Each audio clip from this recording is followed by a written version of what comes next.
Mancherial municipal corporation ఏర్పాటు కాబోతోంది. అవసరమైన ప్రక్రియ శరవేగంగా సాగుతోంది. కార్పొరేషన్ గా ఏర్పాటు చేస్తూ రాష్ట్ర ప్రభుత్వం గెజెట్ విడుదల చేసింది. మంచిర్యాల, నస్పూర్ మున్సిపాలిటీలతో పాటు హాజీపూర్ మండలంలోని 6 గ్రామ పంచాయతీల విలీనంతో కొత్త కార్పొరేషన్ ఏర్పాటు కానుంది.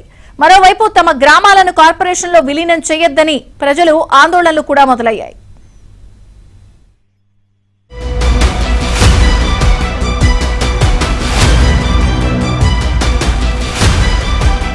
ఉమ్మడి ఆదిలాబాద్ జిల్లాలోని మంచిర్యాల పట్టణానికి ప్రత్యేక స్థానం ఉంది.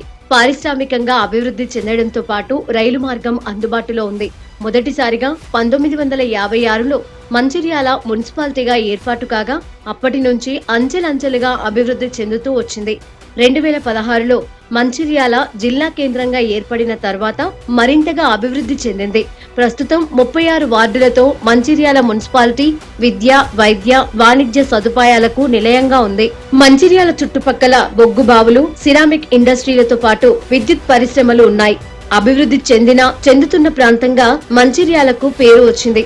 ఈ క్రమంలో గడిచిన 10 ఏళ్లలో పట్టణం బాగా విస్తరించింది. జిల్లా కేంద్రంగా ఏర్పడిన నాటి నుంచే మంచిర్యాల మున్సిపల్ కార్పొరేషన్ గా ఏర్పడుతుందనే ప్రచారం ఊపందుకుంది. గత ప్రభుత్వంలో ప్రతిపాదనలు కూడా పంపించారు. అయినా అమలుకు నోచుకోలేదు. అయితే కాంగ్రెస్ అధికారంలోకి వచ్చిన తర్వాత కార్పొరేషన్ ఏర్పాటు ప్రక్రియ మొదలైంది. మరికొద్ది నెలల్లోనే మంచిర్యాల మున్సిపల్ కార్పొరేషన్ గా అవతరించనుంది. స్థానిక ఎమ్మెల్యే ప్రేమ్ సాగర్ రావు చొరవతో అధికారులు రంగం సిద్ధం చేస్తున్నారు. తాజాగా గెజిట్ నోటిఫికేషన్ కూడా విడుదల చేశారు.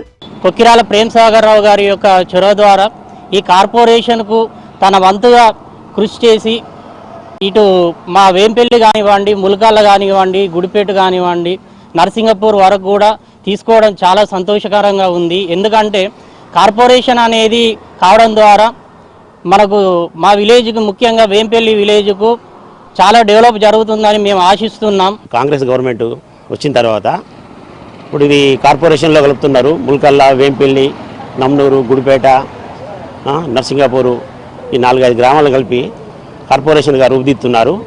అదేవిధంగా ఈ కార్పొరేషన్ రావడం వల్ల గ్రామాల అభివృద్ధి చెందుతాయి.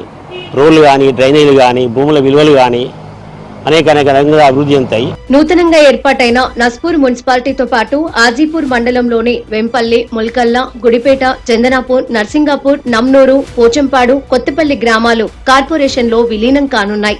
మున్సిపల్ కార్పొరేషన్ ఏర్పాటు చేయాలంటే జీవో నంబర్ 571 ప్రకారం 2.5 నుంచి 3 లక్షల జనాభా అవసరం ఉంటుంది.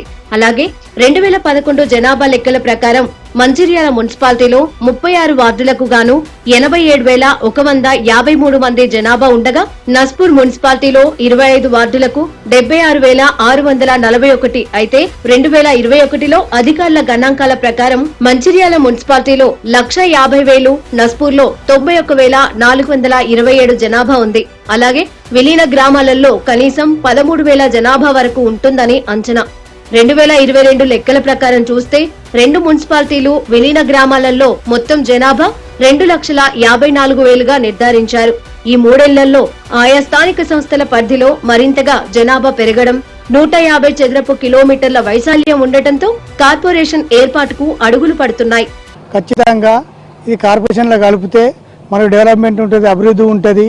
ప్రతి ఒక్కరికి ల్యాండ్ విలువ కానీ, కాలువలు కానీ, ఇవన్నీ కానీ, రోడ్లు కానీ అన్ని రకాలుగా మంచిగా ఉంటుందని చెప్పేసి తన పట్టుదలతో సాధించి ఇది కార్పొరేషన్ చేసినందుకు కొక్కిరాల ప్రేమ్ సాగర్ రావుకు ధన్యవాదాలు తెలియజేస్తున్నాను. నిజానికి మంచిర్యాలను కార్పొరేషన్ గా మార్చేందుకు సాధ్యాలపై గత బీఆర్ఎస్ ప్రభుత్వం కసరత్తు జరిగింది. క్యాతన్పల్లి మున్సిపాలిటీలను విలీనం చేస్తూ మంచిర్యాలను కార్పొరేషన్ గా ఏర్పాటు చేస్తామని 2019 మార్చిలో గోదావరికని పర్యటనకు వచ్చిన అప్పటి సీఎం కేసీఆర్ ప్రకటించారు. అధికారులు హడావుడి చేశారు. సంవత్సరాలు గడిచినా కేసీఆర్ ఇచ్చిన హామీ నెరవేరలేదు. ఇదిలా ఉండగా రాష్ట్రంలో కాంగ్రెస్ అధికారంలోకి వచ్చిన తర్వాత మంచిర్యాలను కార్పొరేషన్ గా అప్గ్రేడ్ చేస్తామని స్థానిక ఎమ్మెల్యే కొక్కిరాల ప్రేమ్ సాగర్ రావు హామీ ఇచ్చారు. ఈ మేరకు అధికారులతో పలుసార్లు చర్చించారు. 2 మున్సిపాలిటీలు, 6 గ్రామ పంచాయతీల్లోని జనాభా, ఓటర్లు, కుటుంబాలు, ఆదాయ వనరులు తదితర అంశాలపై అధికారులు సర్వే సైతం ప్రారంభించారు. సర్వే నివేదిక ప్రభుత్వానికి అందించారు. ఈ క్రమంలో గెజిట్ నోటిఫికేషన్ జారీ అయింది. ఇంతకుముందు గ్రామ పంచాయతీ ఉండే, తర్వాత మున్సిపాలిటీ చేసారు, ఇప్పుడు కార్పొరేషన్ చేయడం వల్ల ఫెసిలిటీస్ పెరుగుతాయి, అంతా చాలా బాగుంటుంది, సంతోషకరమైన విషయం. అట్లానే మంచి ఆఫీసర్స్ ఉంటారు, పెద్ద కమిషనర్ ఐఏఎస్ గారు ఉంటారు, కాబట్టి ఇంకా డెవలప్ అవుతుందని ఆశిస్తున్నాం. దీన్ని ఇది ఒక మంచి పరిమాణం అని అనుకుంటున్నాం. మరోవైపు మున్సిపల్ కార్పొరేషన్ తో కలిగే లాభ నష్టాలపై అప్పుడే ప్రజల్లో చర్చ మొదలైంది. కార్పొరేషన్ల వల్ల నగరం అభివృద్ధి చెందే అవకాశాలు ఉన్నాయి.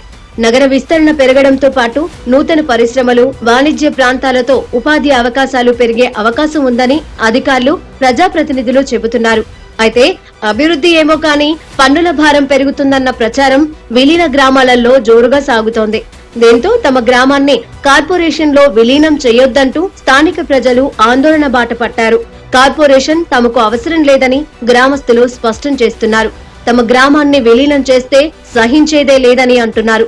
కార్పొరేషన్ లో విలీనం చేస్తే గ్రామస్తులుగా తమకు లభించే అనేక వెసులుబాట్లు పోతాయని వాళ్లు ఆందోళన చెందుతున్నారు. ఆ ఊళ్ళంచెల్లి ఇక్కడికి అచ్చుడు మా కార్పొరేషన్ వద్దు, మొత్తం మీద మా కార్పొరేషన్ చేయొద్దు, మా ఊరును మా గ్రామ పంచాయతీ ఉండాలి, మాకు కావాల్సింది అది సార్. మేము 70% రైతు కూలీలో ఉన్నాం, రైతులు కూడా తక్కువ ఉన్నాం సార్. ఒక్కొక్కరికి 70% ఒక్కొక్కరికి 20 గుంటల భూమి కూడా లేదు సార్. మాది కావాల్సే సర్వే చేసుకోమను. ఎంఆర్ఓ సార్ ఈయన ఉన్నాడు. నరసింగపూర్లో ఎవరికి ఎంత భూమి ఉన్నది, ఎవరు కూలళ్ళు, ఎవరు ఎంత రైతులు ఉన్నారు, ఎవరు ఎంత చేస్తారు, ఎవరు ఎంత పని చేస్తారు అనేది ఇక్కడ ఎంఆర్ఓ గారు కూడా ఎరికే.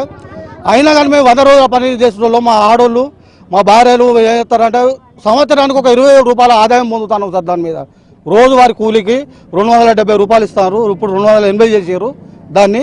అది మేము కోల్పోతున్నాము. ఇప్పుడు విలీనం చేయబోయే గ్రామాల ప్రజల ఆందోళన నేపథ్యంలో వారిలో ఉన్న అనుమానాలను నివృత్తి చేయాల్సిన బాధ్యత అధికారులు, ప్రజాప్రతినిధులపై ఉంది.